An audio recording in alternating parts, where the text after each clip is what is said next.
Welcome to Kroolo, your smart productivity powerhouse. In this video, we will see how you can import projects from Wrike.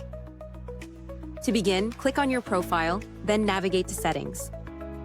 From here, select Integrations and type Wrike into the search bar. You'll see the Wrike card. Click on Connect. When prompted to authorize the connection, click on Accept. Wrike is now successfully connected. To import a project, select the desired project. We'll choose this video marketing campaign project. Next, select the workspace where you want to import the project.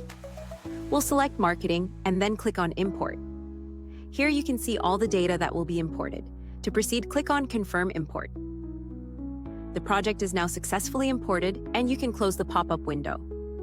To check the imported project, go back to Home and click on Projects. You'll see the project that was just imported from Wrike. Click on the project name to view all the tasks. To verify, let's switch to Wrike Dashboard. Here you'll see there are 7 tasks, and here we can see the project name. And that's exactly what we can see in Kroolo.